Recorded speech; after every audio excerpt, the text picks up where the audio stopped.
Hi, and welcome to Talking Wildfire. Today, I have somebody really interesting here that I'd like you to meet. This is Conway Bown, and we met many years ago when he was teaching a CRM class in Australia. Conway is really unique with teaching CRM. He is an excellent instructor, and because of his background and where he comes from, he's been able to create a really unique product that's very helpful within our worlds. And I would like you to meet Conway. And Conway, can you tell us about your background and about why you have interest in training and also your CRM? Well, thanks, Mike. Thank you very much for having me. I'm very humbled that you've chosen me as a subject. I think there are plenty more people that are much more interesting than I am, but I'll bore you for the next couple of minutes. So here's a bit of my background. What I'll do, though, is I'll just share the screen so that you can see some of the stuff that I've been involved with. So you should be able to see a screen coming up right now. And there it is there. See that? Okay, terrific. So my background, I spent 15 years flying in the Army. I've been in the Army now 33 years. I flew Black Hawks or U-860s and Chinooks CH-47s. There I am in the Middle East with my battle crew. Excellent bunch of guys. Interestingly, the guy on the right there used to be my instructor when I was on pilot's course. Then he became my co-pilot when we were in the Middle East. So always be careful of the butt you kick, because one day you may have to kiss it, as they say. I have an air transport and commercial pilot license for helicopters and aeroplanes, and I used to do a lot of power line surveys, so I'm very familiar with flying at low level and the hierarchy and infrastructure of power lines. There's yours truly flying a little MD 500 on a power line, and I had a crash just a couple of days before this picture. Tail rotor malfunction, one of the few times that the tail rotor has failed in an MD 500 in the way that it failed in my case. I was an EMS pilot in the Torres Strait, just between Australia and New Guinea, flying single engine, single pilot aircraft over long expanses of water in very bad weather. So that was not an enjoyable job. I was also a CRM facilitator, a crew resource management facilitator for the Australian Defence Force, a helicopter underwater escape training instructor. I do commercial CRM courses, and of course, Mike, that's where I met you. I was a surveillance pilot for the Australian Customs Service in the Northern Territory, flying the BK-117 and the EC-145. I also imported my own aircraft into Australia, an American former US Air Force forward air control aircraft that served in Vietnam. Unfortunately, it was destroyed in a freak weather accident. I was also the official war artist for the Army. I like to do a lot of art, and I came to the note of the Chief of Army, and he made me the first uniformed official war artist since the Korean War. I also deployed to Afghanistan with the Royal Australian Air Force and flew Heron UAVs in support of special forces. They're about the same size as a Predator. And I am still serving in the Army as a reserve officer, currently doing doctrine writing. And I own IPAS Australia, where I specialise in training. So that's my background there, Mike. I'll go back to the original boring screens. They should be able to see me. Can you see me now? I see you perfect, Yeah. Conway. Can you tell Terrific. us a little bit about why you got interested in doing CRM? And even before or when we talk about that, if you could explain what CRM is and why it's important. Okay, no problems. CRM in a nutshell is how we work with other people and how we work by ourselves. It's understanding any problems that may arise in the way that we do the things that we do, what they call human factors. They could be psychological, physiological, or physical issues. I became a CRM facilitator in the Australian Defence Force within the aviation realm, because CRM had its genesis in aviation by United Airlines and NASA back in 1979, 1980, after a spate of really bad accidents. And since then, it has grown. It's now we're up to about generation 8 of crew resource management training, or human factors training. That's good. And Conway, I understand, well, I know from the classes I was in with you is that this is a very passionate subject for you and that you have developed your own training systems. Can you tell us a little bit about that? And in other videos, we can go deeper into it, but just as a like a opening level, can you tell us some of what you've done and your background on that? Sure, no problem. So, as I said, I trained in the military. So, what they did in the military is they would train the facilitators from each of the three services, the Army, the Navy, and the Air Force, each of which have different contexts for their aviation. And so each facilitator would then go back to their own unit and their own context and then tailor the course specifically for their peers.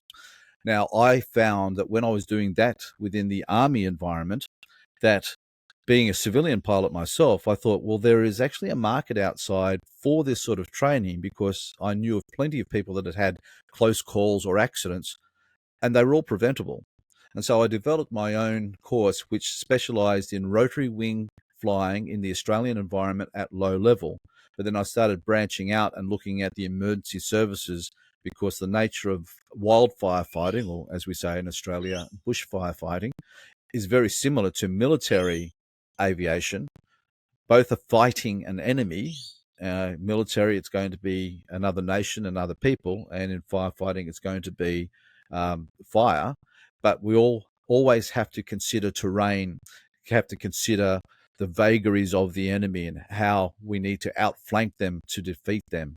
And so there's a lot of parallels. So I created a course, and I'll just share another screen here, which might help to illustrate it a bit better. So my course, it's now, I call it CTRM because a lot of organizations prefer team resource management.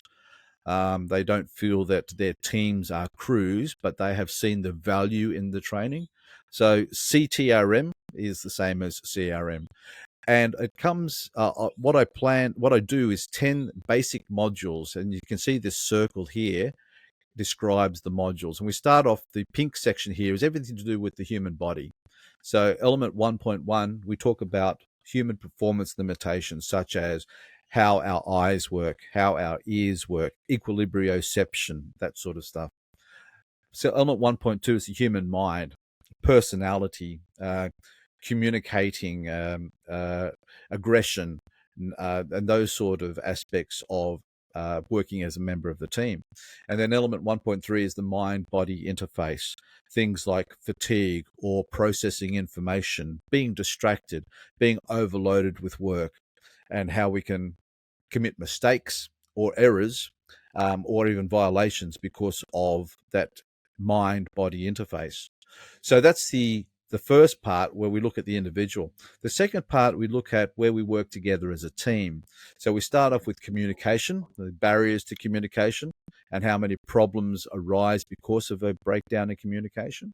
We look at teamwork and how teams are made up and how their primary function is to achieve a goal and that they are to coordinate and cooperate with each other, and where all the weaknesses and barriers may lay within the teamwork. And the last part of the team environment is the situational awareness. And we look at the three levels of situational awareness: being able to detect an external stimuli and comprehend what that means, and then project that into the future for your mission. The last phase of the standard modules are threat and human error management. So we talk about risk management, how we can identify risks and how we can mitigate against those risks. We talk about judgment and decision making, how we make decisions and how we can sometimes be bounded by the amount of information that we have coming in.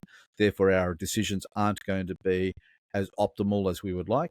And the last is task planning, briefing and debriefing. And that's one of the most critical things we can do. So that's why you get your most experienced people to do the planning. And then you need to be able to brief everyone so they know their job. But more importantly, you need to debrief people so you can learn the lessons from whatever mission that you've just undertaken. I've written a book on decision making called Sparrow Core. You can see that top left-hand corner. And another one called No Stopping for Teams is currently underway. But besides those ones in the standard course, I have these electives. So I have 6 separate electives: mission crew training, for people who are not aviation trained but who perform roles on board an aircraft, working safely around aircraft, such as at a helibase or an airbase, low flying in a wires and hazards environment where I use the skills that I picked up in the military, but also flying power lines and the things that I learned from my numerous close calls. Aerodynamics for non-aviators, so that people who have to use aircraft understand when how to use them to the best of their ability, or when circumstances are such that they are not going to perform as well as you would like. Map reading and navigation, a skill that we're losing now that we have so much of a reliance of GPS and smart devices.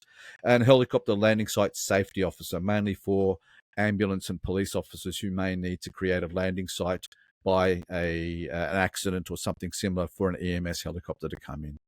So that's basically my training there. And I'll just close out that screen there. And that's what I do. And Conway, I've known over the years in dealing with CRM training and aviation training is that a lot of other industries have picked up these training modules, and they've interfaced them into their own systems, because the core of CRM training is actually teams Yes. working together. And so can you tell us a little bit about that, how the frame of training that you're doing is much bigger than just aviation based? Oh, 100%. Yeah. So the Sparrow Call and the No Stopping for Teams books are actually designed for use not just within an aviation or firefighting environment. It can be used anywhere where you need to manage a project, make decisions, or work in a team environment. Because, as you rightly pointed out, CRM is all about working by ourselves and working as a member of the team. So things like stress and fatigue can impact you whether or not you're flying an aircraft, fighting a fire, or working in an office environment. They're all exactly the same outcomes. The results may be different, so it may be more critical. Fatigue is more critical if you're, say, fighting a fire or flying an aircraft, but you're still going to be suffering the effects personally of fatigue. So how do we mitigate against that? That's one of the things we look at when we do CRM training. So it has applications outside of the emergency services and outside of the cockpit. That's great. Thank you, Conway. And in other videos, we'll be diving deeper into these subjects. Conway, thank you for your time today you've spent with us. And I've learned a little bit, and I hope everyone else has too. And if you like the video that we've done with Conway, please let us know, and we'll do more videos like this. And also in other videos with Conway, we're going to dive a little bit deeper into his skills and show you a little bit about the courses that he has developed. We're doing this for all of you. If you like what we're doing, please give us a thumbs up, hit the subscribe button, and leave a comment below. See you next time.